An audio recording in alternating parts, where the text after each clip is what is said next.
Every day, we have the opportunity to face challenges in the same way that we always have.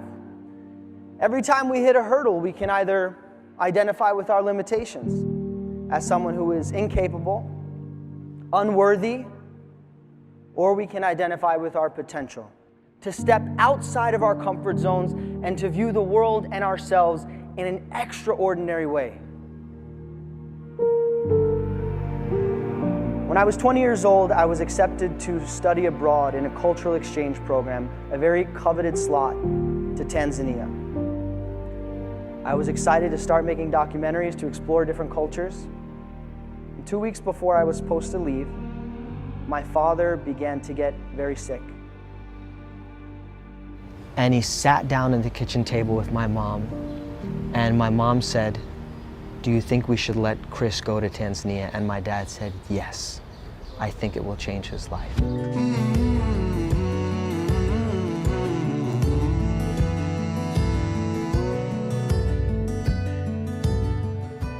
So I go into my room, I slam the door, I start crying, slamming the mattress, pounding the wall, and I fall asleep. And I wake up, I go into the kitchen, I give my dad a hug, and then I run to the beach, the only place of refuge that I knew. I feel totally alone, and I just ran into the ocean with my surfboard. I had so much pain, I had so much sadness. I externalized it in the form of adventure, in the form of travel, but you know what it was? I was running from myself.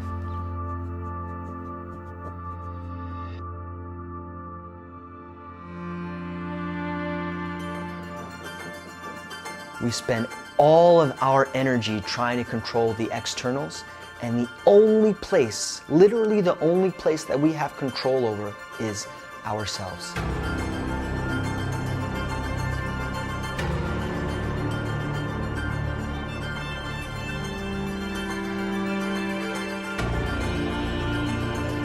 If you were to be a surfer to think about controlling the ocean, it would be insane.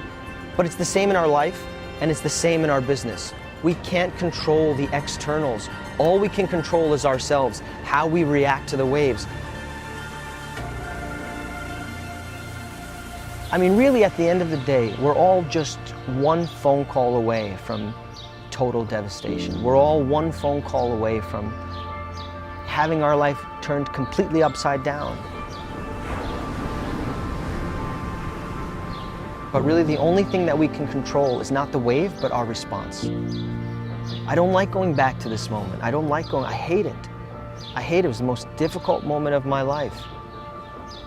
And yet, probably the most important. We have to consciously, consistently step into activities that make us uncomfortable. That could be wrestling a 600-pound Japanese sumo wrestler. That could be racing on horseback along the Mongolian steppe. Or that could be talking to our coworker who's right next door about an uncomfortable conversation. You would sumo wrestle the heaviest man in the history of Japan. You would do it. He's a sweetheart. He likes Britney Spears. Give me a sign. Give me Baby, one more time.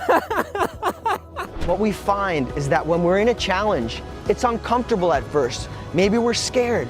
But once we step over the edge of that wave and start riding it, we develop confidence in ourselves. And the next time we can surf a bigger and bigger wave.